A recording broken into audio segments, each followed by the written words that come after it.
Hey everybody, it's Chris and Rick Talk Guitars, and we wanted to continue our talk about Michigan guitar players since the last episode we did was about Wayne Kramer, and Chris is from Michigan, for God's sake, so he's got a tie-in. So we want to talk about Dick Wagner and Steve Hunter, two session dudes from the 70s, killer guitar players. They played on tons of stuff. There's a soft spot we have for session guys.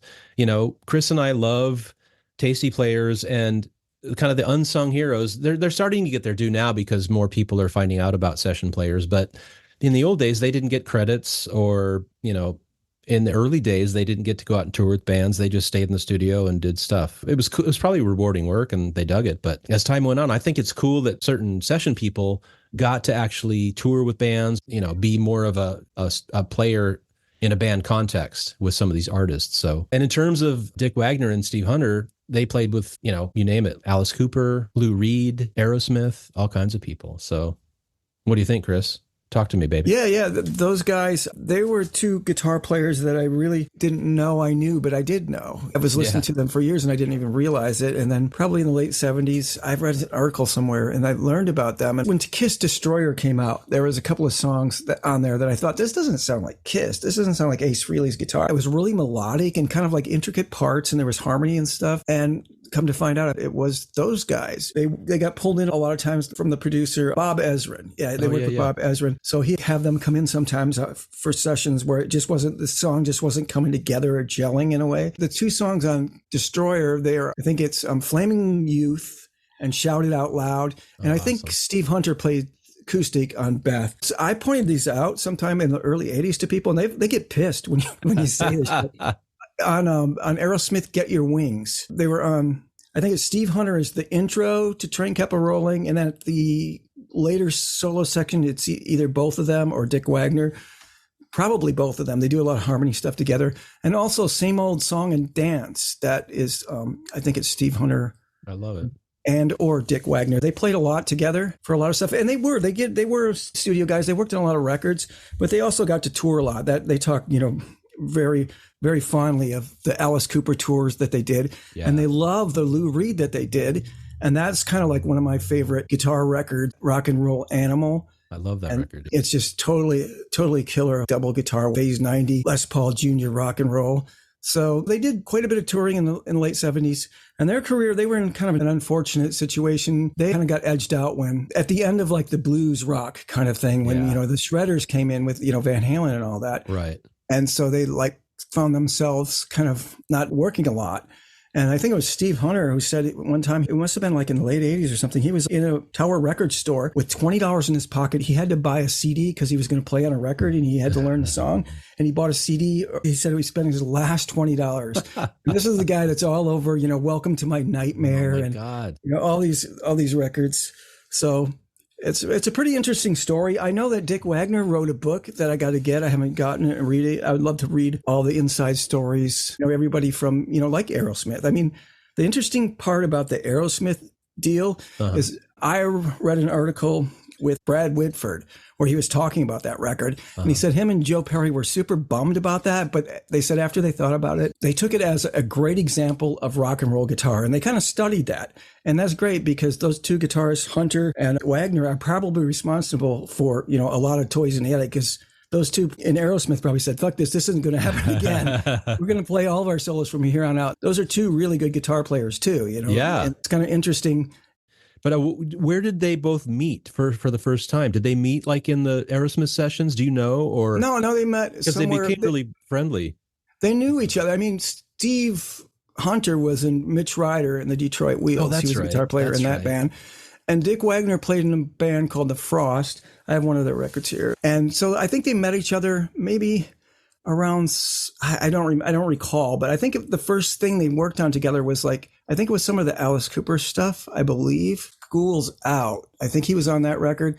And then what was after that? Muscle of Love, I think it was. And then Steve Hunter came in. Steve Hunter and Dick Wagner are on $1 Billion Babies. Yeah. And that's got a lot. And I didn't know about that because one of my first bands I was really into was Alice Cooper. That's and awesome. So I listened to those guitar players a lot because I had those records. And then they have a lot of love for the Lou Reed live stuff they did. There were two records that they did live.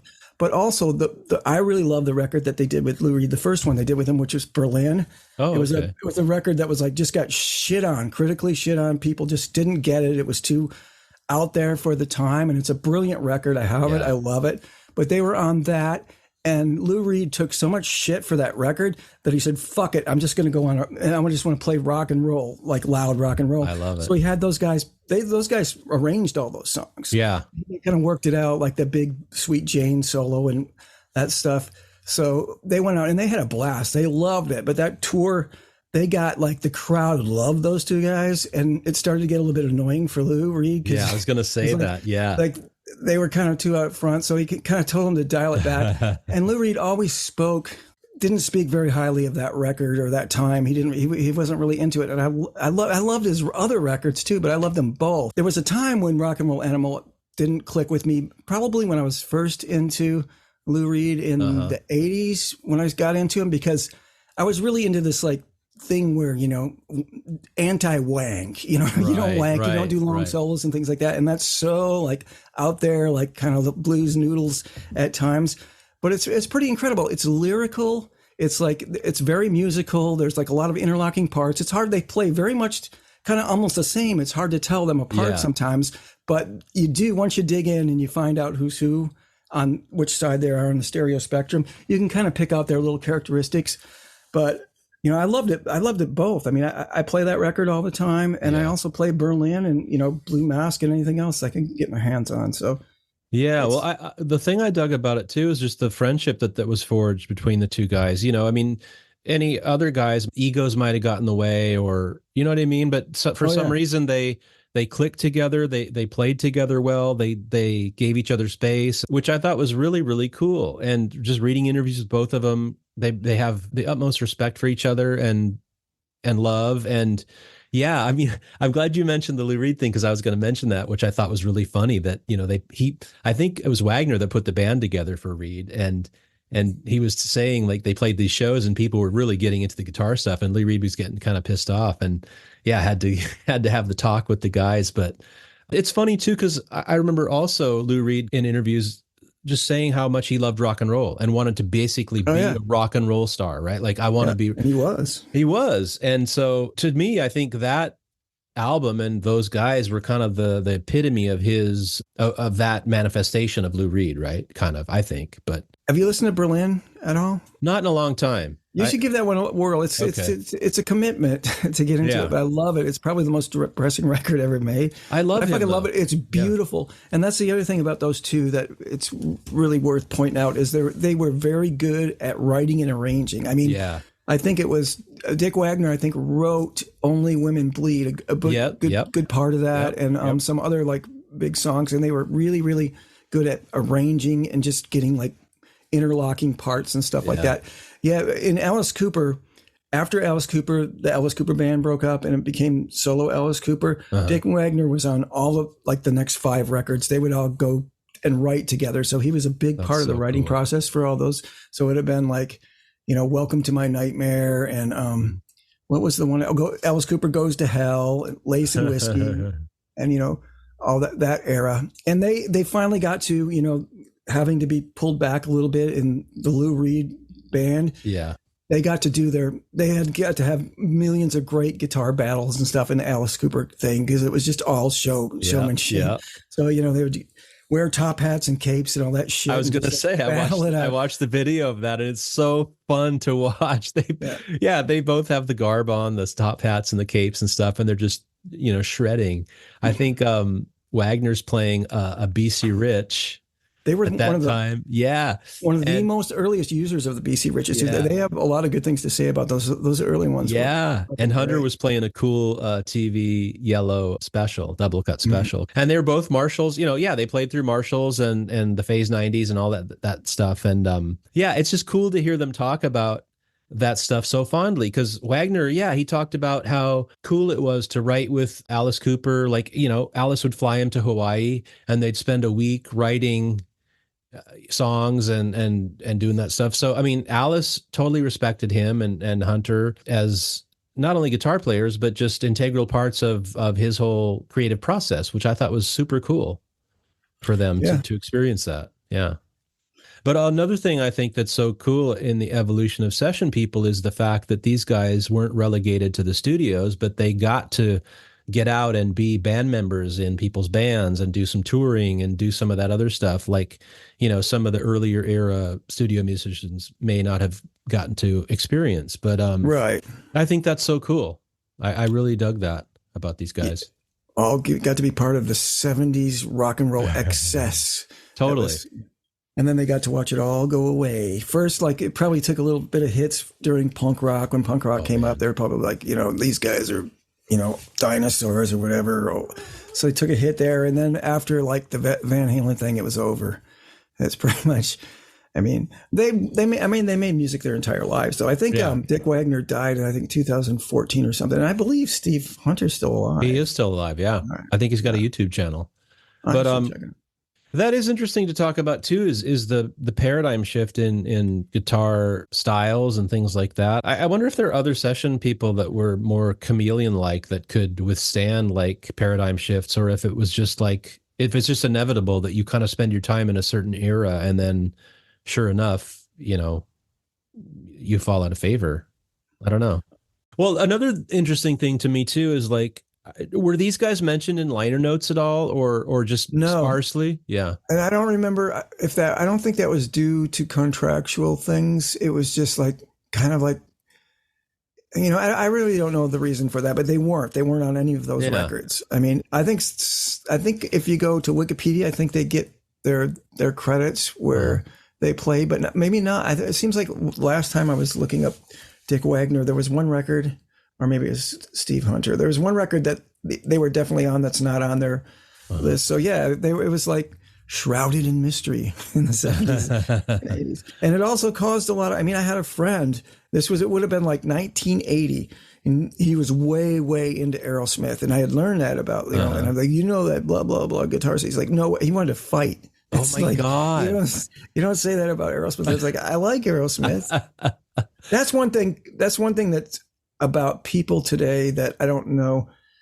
Aerosmith is one of those bands that it's really easy for anybody born in the last like 20 years or so not to realize what an amazing band that was, because they've sucked for so long. They don't suck. I saw a video from recently where they were doing something off rocks, and it was amazing. It was like, oh my God, they can really play it, but they just didn't make any good records. Yeah, I know after what you mean. But they made records that made the money, but that's cool. But, I went back on a little Aerosmith revisit, and I was just amazed at like what a good run of records they had for like just fantastic like songwriting and playing and stuff. Yeah. So I agree totally. But, for a lot of people, they were like just this band that played at the Super Bowl or something, just like these old people. I actually saw a review on some site about Aerosmith, and it was talking about, I think it was the Toys in the Attic record, and they reviewed it like, who are these old fuckers trying to play? They were in their 20s when they made that record. Oh my God. So that's hilarious. Because when I was growing up, I would read the album and go, oh, so-and-so courtesy of Polygram Records, or so-and-so courtesy of Epic Records. And I would know that they were brought in for this session, but I didn't really think deeper about like all the session people out there that are on these records that are doing the stuff that most of us probably didn't even know, and we got invested in these bands. And then somebody like you walk up and go, hey, did you know so-and-so? It's like, what? You probably shattered the guy's world. Get the fuck out of here. Exactly. I'll kill you. But I think that's fascinating because when you and I were growing up, there was more of a shroud around that whole process in terms of like, who was playing on these records. Did you sense that when you were reading liner notes and stuff, or did you? Oh yeah, I was way into that shit. I write every single word on every record, Yeah. I'm trying to think of anybody that showed up on other records. Like I knew that David Bowie was on Moth the Hooples, All the Young Dudes, and Mick Ronson. But for the most part, everything was just, as a kid, you're like a collector and everything's so band centric. It's just like they become this whole unit. But I was always into stuff like that. So, but I didn't know about those guys, but I'd heard their songs so many times. Well, I was so naive. I just thought the band, they were all best friends. They all slept in the same house in bunk beds and they they got along and they, you know what I mean? I mean, I was so naive. And then yeah, as you get older, you start to realize that they hate each other and they've done this for 20 years and they Right. did it for 20 years prior to their first album, you know. Yeah. So again, like the session thing aspect of it to me, as I got older, became so fascinating because not only Wagner and Hunter, but you know, you and I are fond of so many session players we've become to know over time. I think it's a whole cool thing that finally they're getting their due, just because you know it's become known and people want to know about it, and I think that's cool. I wonder if they feel a sense of pride or gratitude, kind of getting some recognition for that. I'm sure they do. I think it was Steve Hunter I read somewhere where somebody like he was in a record store or something and somebody like recognized him and he was really like it made him feel really good. It was That's like so cool. you know, probably in the 90s or something like that. So yeah, they probably did. There's a movie. It's kind of a low budget thing. I think it's called Rock and Roll Animals. That it's got a lot of Alice Cooper in it and those guys talking about that time frame. And I saw it and I just kind of when we were talking about this, I kind of Googled it, but I couldn't find it. I found like bits of it on YouTube, but it's worth looking into if you can find that. Rock and Roll Animals. Yeah, I'm gonna check that out. Yeah, but and I'm gonna get Dick Wagner's book too. I got to get Wayne Kramer's book. I got to get a bunch of rock books. Oh man, yeah. I need to find out more dirt and tell people that their favorite guitar crush their dreams. Yeah, exactly. That's your job, Chris. To crush their dreams. I'm glad because I mean I remember hearing Dick Wagner's name, but I didn't know much about Steve Hunter until I think you kind of clued me into that initially and gave me the kind of the light that went on about these guys, which was cool. And yeah, because I think like your friend, I don't think I knew that they had played on those songs for Aerosmith. And so, right. But and like you say, I wonder how many artists too are as magnanimous as Whitford in terms of, you know, initially I'm sure it's kind of the phases of grieving or something, or you know, first you're shocked and pissed, and then kicking rocks, kicking rocks. But I think that's such a cool idea that he saw that I saw they're great guitar players and they added something to it, and then B, it lit a fire under my butt to be a better guitar player. Yeah, I wonder if that kind of happened. Yeah, I forget Whitford's quote. He had a really good quote. He had a really good quote about that. Like just like it was just a really good schooling on rock and roll guitar for me. I learned a lot from that. So I must say, and the way that happened on the Aerosmith record is they were in the same studio, I think, recording, and Jack Douglas, who was producing Aerosmith, saw, I think it was Steve Hunter in the hallway, and said, "Do you want to play some guitar?" Because they were having trouble getting the vision for the song, to getting the parts right. Like I guess Perry and Whitford were having runs at it, and it just wasn't really clicking. And he came in and I think he took like 2 passes or 3 passes or something, and that's what you hear on the record. So that's another interesting thing that I'm fascinated by about session people is the red light fever thing, right? Like, because I can have that in the studio where I feel pressure. Like if I'm not on, and it's like shit, okay, I'm not going to get this part tonight. Whereas you know probably people like Hunter and Wagner and Hal Blaine, all these guys are just like, yeah, I'll do it, and I'll do it the first take, and I'll kick, you know, or I think there's just that part of a person's makeup that is conducive for them to be a session person, so that they can, you know, and that's why they're so valued by producers and stuff too. So it's like, I can call this guy and I know he can come in and just nail it, you know? Right. That red light fever thing, the first time ever I experienced it was just recently, and it sucks. It's just like you get in your own head. You can't get out of it. And that's terrible, but I'll definitely not work on that because it's really annoying because I love recording. Recording is really like one of the reasons why I play music. So it sucks to get in that mode where you're just feeling like, oh, I got to get this time. The clock's rolling. And it's and you feel weird. You just don't feel relaxed. Like, exactly. I don't know, but just something to work on. I mean, something to think about. We should do a whole episode on red light fever, and we should get some doctors in and like some really talk about it to get some support. We start a support group. Oh my God. Yeah. I'm glad we talked about these guys. I want to do more about session guys. There's Dean Parks. There's other guys. I think we could talk about those guys too, because they did stuff with different bands like Bread and different cats. So I think this might be kind of an ongoing thing that we talk about session people, because they fascinate me. I love it. Waddy Wachtel and, you know, Lee Sklar, they're part of another, and they're all there were different groups of session people throughout the eras too that kind of became, You mentioned the Wrecking Crew, and then it was like the family, immediate family, family. Yeah. I wonder if people have a harder time in more recent years after the LP era, when it's, that all the print on the records either went away or it's really small. I mean, we used to have a lot more to read, so maybe people aren't into it as much as they were. Well, and there aren't even liner notes anymore, like on the streaming services. They don't have liner notes. They'll have shit about the band, but I actually sent something to Spotify saying, hey, because I put together a mock-up of like putting liner notes into the stuff, and they gave me some like, pat, BS answer or something. But I miss liner notes, and because I totally dug that. Like I was saying before, I loved seeing like, oh, so-and-so, courtesy of they brought in a drummer or a conga player or a guitarist or whatever to play on that session. And you could see it. So they got a little love on the album, and then you got more insights, and you could go check that person out too if they did solo stuff or on other people's records. It's kind of cool. Yeah, well, that seems like something that the internet would be good for. Right. We'll figure it out.